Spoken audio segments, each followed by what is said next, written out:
पत्रकार बंधुओं को नमस्कार। आप लोगों ने कल इलेक्शन कमीशन ऑफ इंडिया की प्रेस कॉन्फ्रेंस को अटेंड भी किया है, देखा है और सारे देश ने सुना है। ईसीआई ने बार बार कहा है कि जो आरोप लगाए जा रहे हैं उसको शपथ पत्र के माध्यम से, एफिडेविट के माध्यम से दिया जाना चाहिए। मैं आपको बताना चाहता हूं कि 2022 के उत्तर प्रदेश के चुनाव के वक्त जब अखिलेश यादव ने ये कहा कि समाजवादी पार्टी के समर्थकों के बड़े पैमाने पर वोट काटे गए हैं, तो इलेक्शन कमीशन ने एक नोटिस दिया कि आप इसको बताइए। तो 18,000 मतदाताओं के एफिडेविट दिए गए इलेक्शन कमीशन को, जिसकी सारी रसीदें भी थी।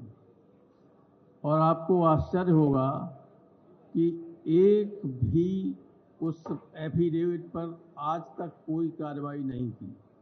जो इलेक्शन कमीशन रोजाना राहुल गांधी जी से एफिडेविट मांग रहा है, उस इलेक्शन कमीशन को हम 2022 में 18,000 गलत तरीके से काटे गए वोटों के एफिडेविट दे चुके हैं। इस तरह के एफिडेविट हैं, उसकी सब रसीदें हैं और कोई कार्रवाई नहीं हुई। दूसरे, जब उपचुनाव हुआ 2024 में उत्तर प्रदेश में, तो जो विधानसभा थी कुंदरकी या अन्य, उसमें इन्होंने बीएलओज को चेंज कर दिया। कुंदरकी में जो बनी हुई पहले की लिस्ट थी, उसमें से सारे यादव और मुसलमानों को 100% हटाकर दूसरे लोगों को रखा गया। दोनों सूचियां इलेक्शन कमीशन को दी गई शिकायत के तौर पर कि देखिए, ये इलेक्शन कमीशन, ये थे बीएलओज, और इलेक्शन कमीशन ने जाति के आधार पर सारे मुस्लिम और यादवों को हटाकर दूसरे लोगों को किया है। उस पर कोई जांच और कोई कार्रवाई नहीं की गई। इसी तरीके से जब मैनपुरी में उपचुनाव हो रहा था, तब हमने लिख के दिया कि सिर्फ एक बिरादरी के ही सारे एसडीएम्स, सारे सीओज और सारे एसएचओज मैनपुरी में पोस्ट किए गए थे। एक ही बिरादरी की, मुख्यमंत्री की बिरादरी की। आप जानते हैं कि जब चुनाव होता है तो चुनाव वाले दिन एसडीएम और सीओ गाड़ी लेके चलते हैं, पुलिस और पीएसी उसके साथ होती है। जिस बूथ पर चाहे उस बूथ पर लोगों को दौड़ा के हटा दें और वोट न पड़ने दें, ये काम उनका होता है।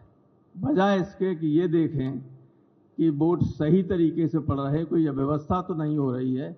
और वो भी उनका अधिकार नहीं होता है। वोट को चेक करने का अधिकार केवल प्रिसाइडिंग ऑफिसर, पोलिंग ऑफिसर्स को होता है।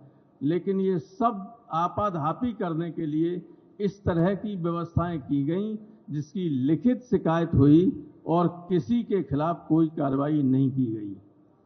तो इलेक्शन कमीशन का ये कहना कि बिना तथ्यों के शिकायत की जाती है, कोई एफिडेविट नहीं दिए जा रहे हैं, वो गलत है पूरी तरीके से। इससे सब लोगों को अपनी अपनी बात, दिल्ली में बहुत बड़ा घपला हुआ, संजय सिंह जी बताएंगे आपको। और हमारे यहाँ तो अभी से फिर वोट काटने की प्रक्रिया शुरू हो गई उत्तर प्रदेश में। अभी से पूरे उत्तर प्रदेश में ट्रांसफर की लिस्ट आप देखिएगा। अगर ठीक जगह पर कुछ हमारे जो ये समझते हैं कि ये समाजवादी पार्टी के समर्थक लोग हो सकते हैं अधिकारी, उन सबको साइड लाइन करके दूसरे तरह के अधिकारियों को पोस्ट किया जा रहा है। और यही चुनाव के वक्त रहेंगे आगे चल के 27 में। तो ये सारी गड़बड़ियां कैलकुलेटेड वे में होती हैं और इलेक्शन कमीशन पूरी तरह से नजरअंदाज करता है हमारी शिकायतों को। ये हमारी शिकायत इलेक्शन कमीशन से है, जबकि भारतीय संविधान के आर्टिकल 326 में ये लिखा है कि जिस व्यक्ति ने 18 वर्ष या उससे ज्यादा की उम्र प्राप्त कर ली है उसका वोट रजिस्टर होगा। अगर उसका वोट रजिस्टर नहीं है तो उल्टी तरफ से पढ़ें तो इसका क्या अर्थ होगा? एनआरसी लागू हो गई। कोई भी दरोगा ये कह दे कि भाई संजय सिंह का वोट नहीं है, इनका वोट नहीं है, तो वोट नहीं है माने ये नागरिक नहीं है देश के। ये बहुत ही गंभीर स्थिति है। इस गवर्नमेंट का मंशा और इलेक्शन कमीशन का मंशा आर्टिकल 326 के इंटरप्रिटेशन पर देखिए कि बहुत ही गलत है। ये देश के लिए हानिकारक है। गंभीर चिंता की बात है सारे देश के नागरिकों के लिए जिनका वोट देश के नागरिक नहीं है।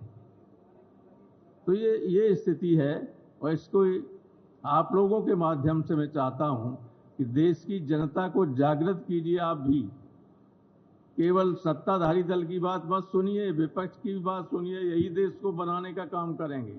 बहुत धन्यवाद।